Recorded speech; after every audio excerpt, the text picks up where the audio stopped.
हनुमान सुग्रीव संवाद। पवन कुमार हनुमान शास्त्र विद्या नीतिज्ञ और सूझबूझ वाले मनीषी थे। कब क्या करना चाहिए और क्या नहीं, जैसी बातों का उन्हें यथार्थ ज्ञान था। बातचीत करने की कला में वे निपुण थे। उन्होंने देखा, आकाश निर्मल हो गया है। अब ना तो बादल ही दिखाई पड़ते हैं और ना ही बिजली चमकती है। वर्षा ऋतु समाप्त हो गई है। वे सुग्रीव के विषय में विचार करने लगे।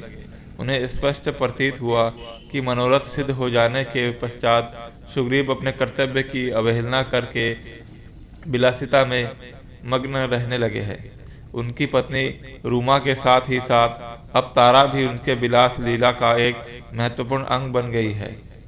राजकाज का भार केवल मंत्रियों के भरोसे छोड़कर वे स्वयं स्वेच्छाधारी होते जा रहे हैं।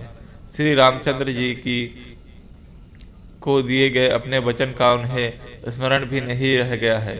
इस प्रकार से सभी तरह से विचार करके हनुमान सुग्रीव के पास जाकर बोले, हे राजन, आपको राज्य और यश दोनों की ही प्राप्ति हो चुकी है।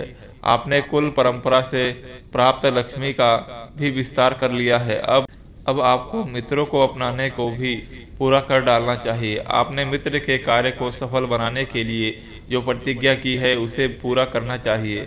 आप तो जानते ही है कि श्री राम हमारे परम मित्र और हितैषी है। उनके कार्य का समय बीता जा रहा है, इसलिए हमें जनक नंदिनी सीता की खोज आरंभ कर देनी चाहिए। सुग्रीव सत्व गुण से संपन्न थे। हनुमान के द्वारा स्मरण दिलाए जाने पर तत्काल उन्होंने श्री राम के कार्य को सिद्ध करने का निश्चय किया। उन्होंने नील नामक कुशल वानर को बुलाकर आज्ञा दी, हे नील, तुम ऐसा प्रयत्न करो जिससे मेरी संपूर्ण सेना शीघ्र यहाँ एकत्रित हो जाए। सभी युद्धपतियों को सेना एवं सेनापतियों के साथ यहाँ अविलंब एकत्रित होने का आदेश दो।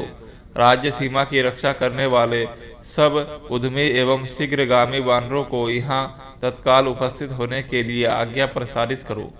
सभी को सूचित कर दो कि जो भी वानर 15 दिन के अंदर यहाँ बिना किसी अपरिहार्य कारण के उपस्थित नहीं होगा, उसे प्राण दंड दिया जाएगा।